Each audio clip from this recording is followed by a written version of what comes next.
할렐루야. 옆에 계신 분에게 인사하겠습니다. 하나님이 우리를 부르셨습니다. 우리의 만남은 우연이라고요? 아닙니다. 하나님께서 다 계획하신 귀한 만남인 줄로 믿습니다. 사랑의 배신이라는 말이 있습니다. 배신이라는 말은 본래 믿음이나 의리를 저버린다는 말이기 때문에 사랑과 어울리는 단어가 아닌데, 그렇기 때문에 사랑의 배신이라는 얘기는 이미 서로를 향한 믿음이나 의리가 존재했다는 것을 전제하는 것이죠. 함께 믿었던 사람, 끝까지 함께 할 수 있었던 사람이 나를 배신하기도 하고, 처음부터 아예 사실 기대조차 없는 사람에게는 배신감을 느낄 일도 없는데, 믿고 의지할 사람이 드문 특히나 이 해외에서는 우리가 믿었던 사람에게 배신 아닌 배신을 당할 때 마음이 무너지는 경우를 많이 겪곤 합니다. 성경에서 배신자를 꼽으라고 한다면 지난주 우리가 말씀 나눴던 누구를 꼽을 수 있을까요? 은 30에 예수님을 팔은 바롯 유다를 떠올립니다. 하지만 엄밀히 말해서 유다를 진정한 의미의 사랑의 배신자다라고 얘기하기엔 좀 부를 수 없을 것만 같습니다. 왜냐하면 그는 처음부터 주님을 진정으로 사랑하지 않은 자였기 때문에 그렇습니다. 성경은 그에 대해서 뭐라고 얘기하고 있죠? 도적질하는 자, 도둑놈이다라고 얘기하고 있습니다. 애초에 사랑의 관계가 전제로 형성이 되어 있지 않기 때문에 배신이라는 말조차 어울리지 않는 것이 가룟 유다일 것입니다. 오히려 성경이 고발하는 진정한 사랑의 배신자는 첫 번째 사람은 오늘 본문에 등장하는 누구죠? 베드로입니다. 베드로는 주님에게 무슨 고백을 했어요? 주는 그리스도시요 살아계신 주님의 아들이시니. 제대로 된 사랑의 고백을 했던 사람이, 그리고 자기 자신 역시 그 누구보다 주님을 뜨겁게 사랑한다라고 말했던 그 사람이, 그렇게 열정적으로 사랑했던 그가 주님을 철저히 배신하는 장면이 오늘 본문의 이야기입니다. 어쩌면 그 베드로의 모습이 오늘 이 시대를 살아가는 저와 여러분의 자화상일 수도 있습니다. 오늘 우리는 좀 집중해서, 제가 오늘 시청각 자료를 좀 많이 활용을 하려고 해요. 왜냐면 날씨가 좋았다가 또 이렇게 이 날씨가 이렇게 저기압 같은 이런 날씨가 되면 피곤하고 뭔가 이게 교회에 나와도 뭔가 좀 다운되는 느낌이 있습니다. 그래서 여러 가지 좀 자료를 활용해서 함께 말씀을 나눌 텐데, 오늘 말씀의 배경은 2000년 전 예루살렘 겟세마네 동산입니다. 6월절을 앞둔 봄밤이었습니다. 그날 밤 이 시골에 이 겟세마네 동산의 바람이 유난히도 매섭고 찼어요. 정적을 깨는 거친 무리들에 의해서 3년을 동고동락했던 예수님이 거친 밧줄에 묶여서 끌려가고 있는 장면이 오늘의 배경입니다.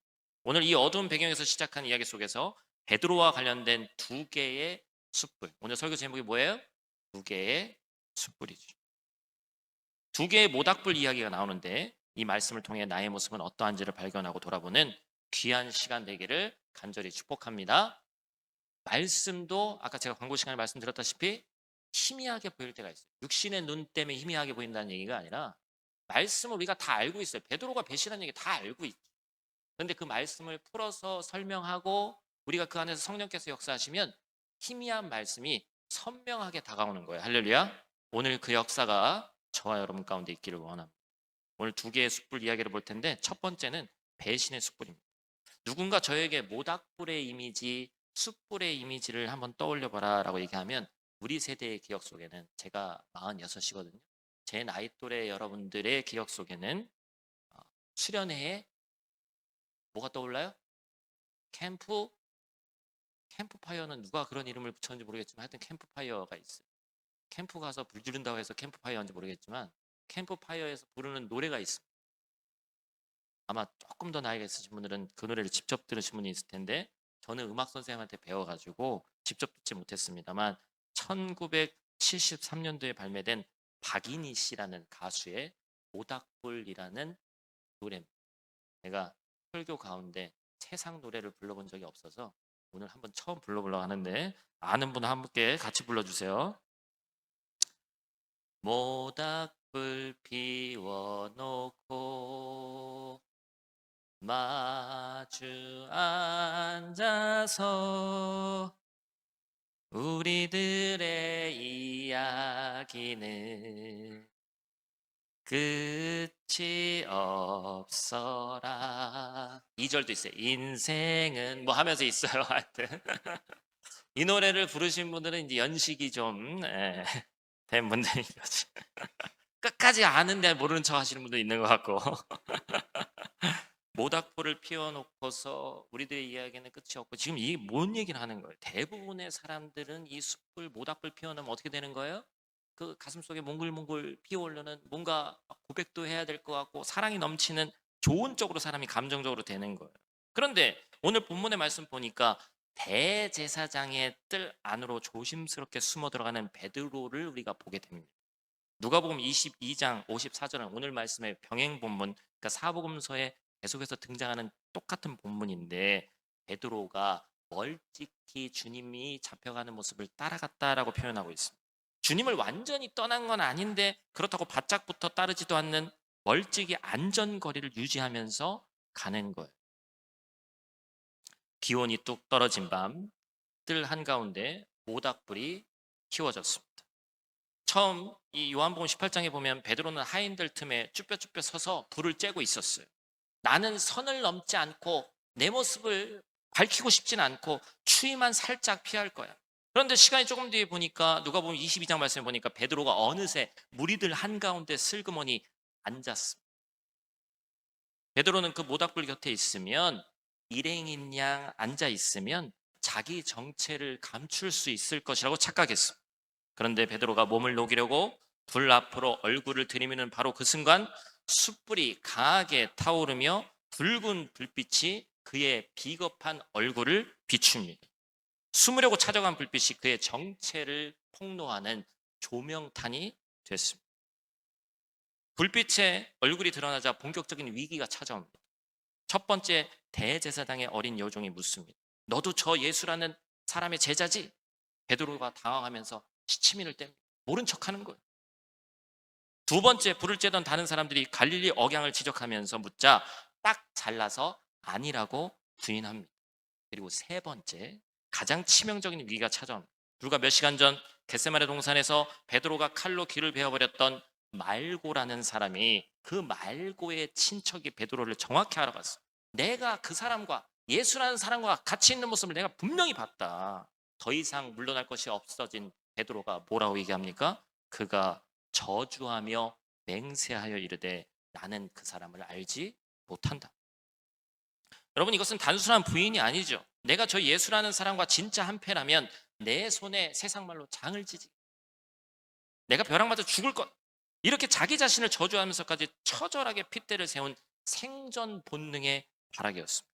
주와 함께 죽을지언정 떠나지 않겠다고 얘기했던, 불과 몇 장 며칠 앞에서 얘기했던 그의 호언장담은 차가운 현실 앞에서, 두려움 앞에서 종이장처럼 찢어지고 말았어요.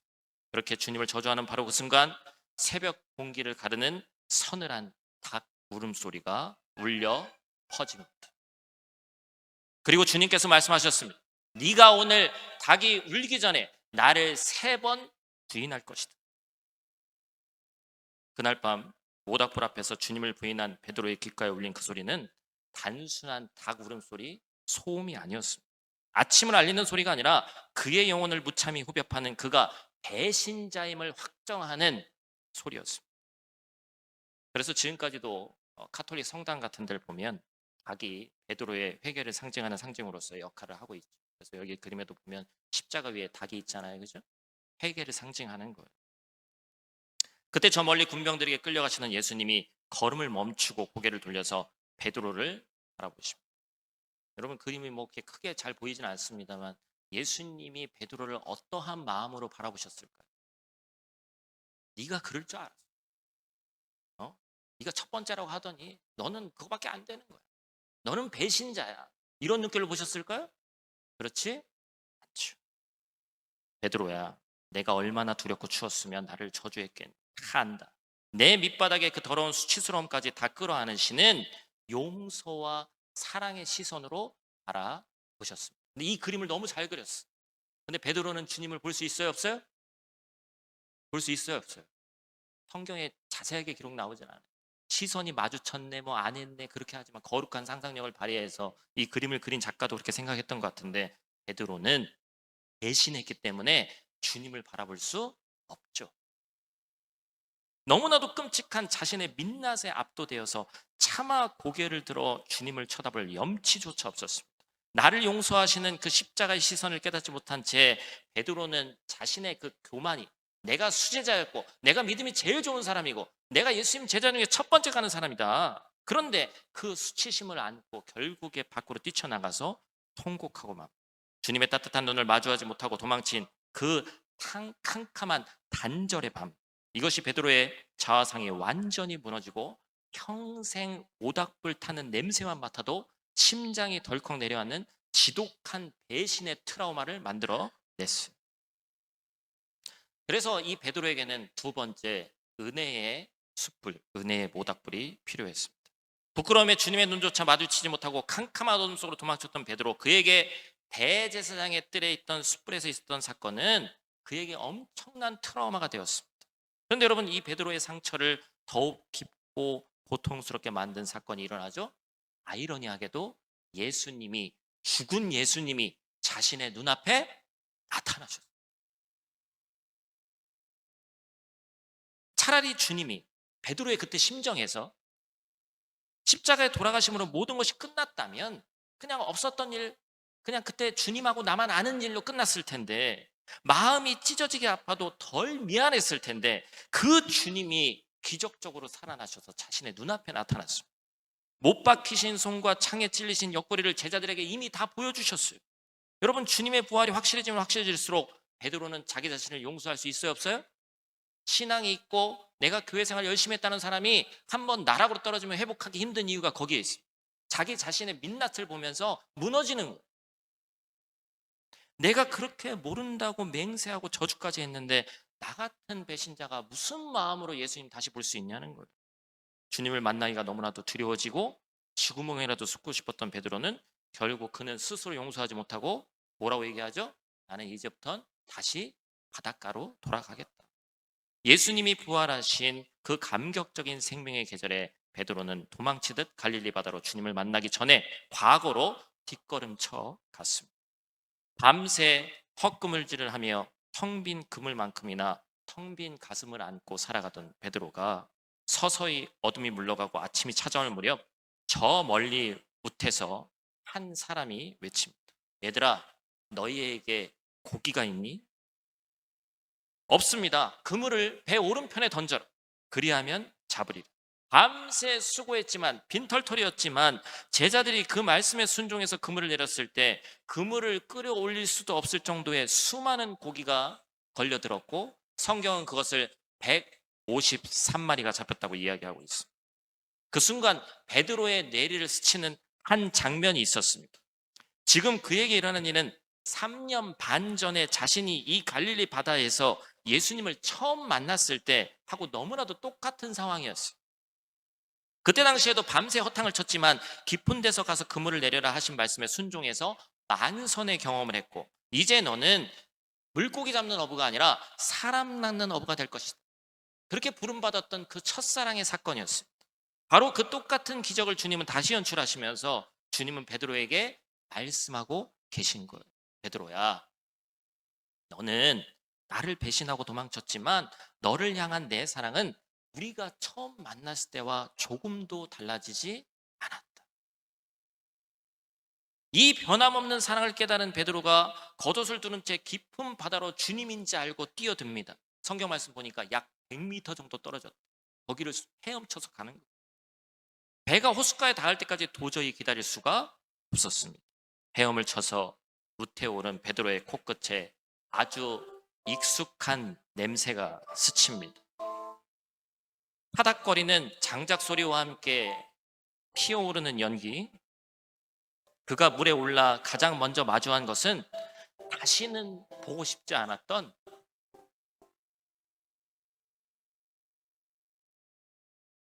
그 지독한 트라우마의 모닥불이었어요.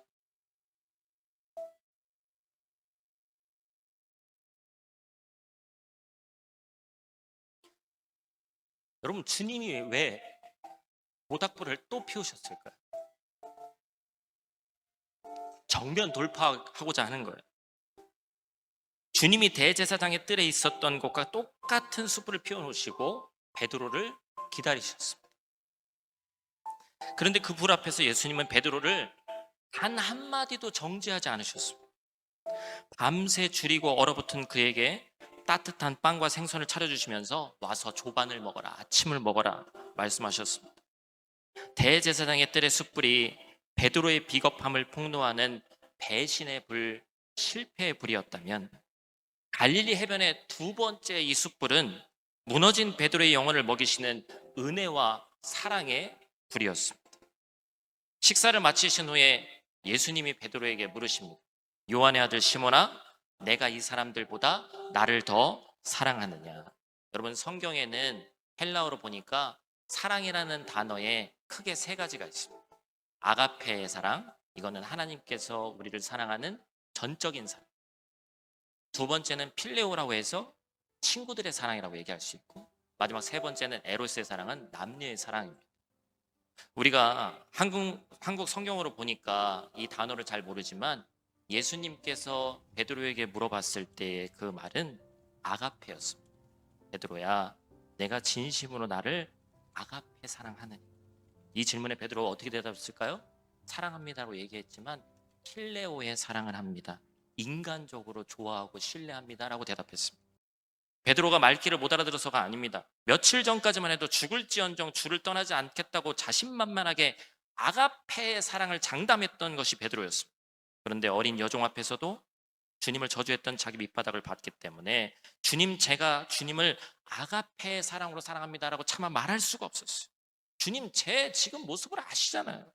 감히 아가페 한다고 말씀드릴 수 없습니다. 인간적인 마음에서 주님을 사랑합니다. 두 번째 질문하십니다. 예수님은 아가페로 부르셨고 베드로는 또다시 고개를 숙이며 필레오의 사랑으로 대답합니다. 그리고 마지막 세 번째 질문, 요한의 아들 시몬아, 내가 나를 사랑하느냐? 이때 예수님이 부르신 단어가 이번에는 아가페의 사랑이 아니라 베드로가 대답했던 그 단어 필레오의 사랑으로 부르셨습니다. 그래, 베드로야, 내가 지금 내 실패와 부끄러움 때문에 전적으로 나를 사랑할 자신이 없다면 내 수준인 필레오로 내가 내려오겠다. 내가 그 인간적인 우정으로라도 진심으로 나를 좋아하기는 하는 거냐라고 마지막으로 부르셨어요.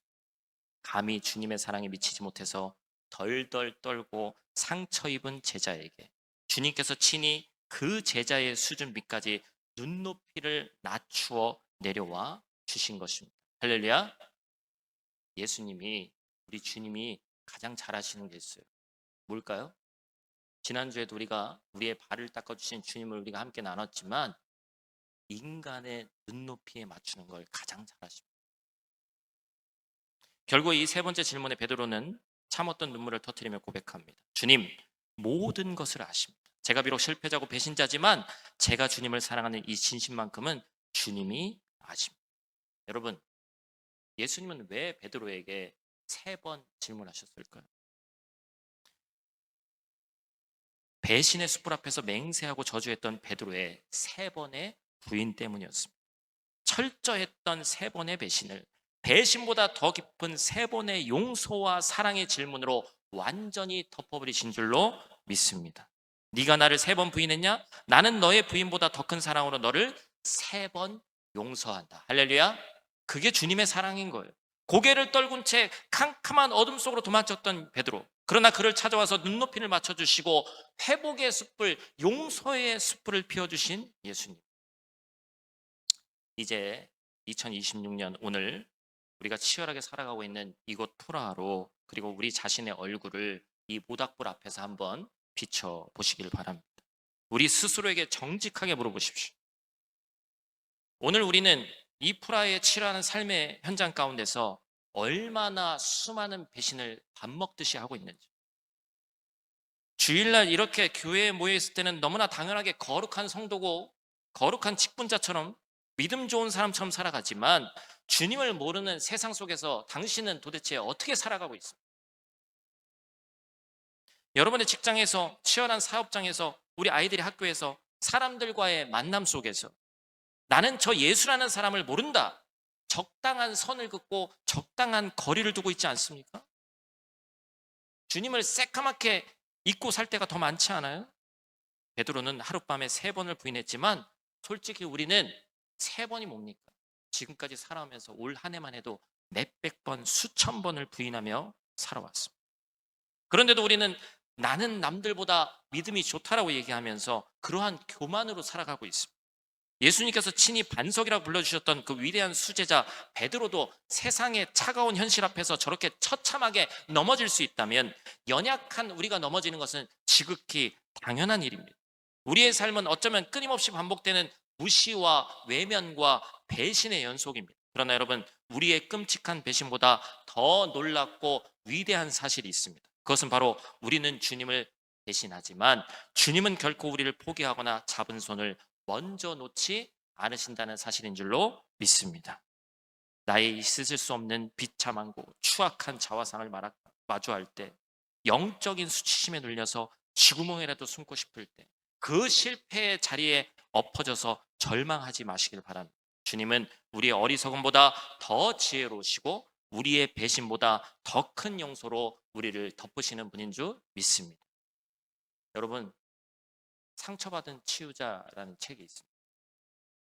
우리 주님께서 모든 상처를 받으셨고, 우리 주님께서 배신도 당하셨고, 우리 주님께서 육신의 아픔 또한 받으셨기 때문에 우리의 마음과 우리의 상처와 우리의 고통을 다 아시고, 또한 희한하게 상처받은 사람이 상처도 잘 주는데 그 상처 주는 일을 막으시고 주님은 사랑으로, 은혜로 그 모든 것을 덮어 주셨습니다. 오늘 그 상처받은 치유자를 이 시간 여러분에게 소개합니다. 그분은 예수 그리스도십니다. 우리는 많은 사람들에게 상처를 받고 또한 상처를 줍니다. 그리고 내 스스로가 상처받아서 어느 날 또 내가 누군가에게 무엇인가 잘못한 내 민낯을 보게 되면, 특별히 이 십자가 앞에서 그것이 밝혀지면 우리는 처참하게 무너집니다. 내가 교회를 몇 년을 다녔는데 아직도 이 마음속에 있는 트라우마와 상처가 극복이 안 되는 거예요.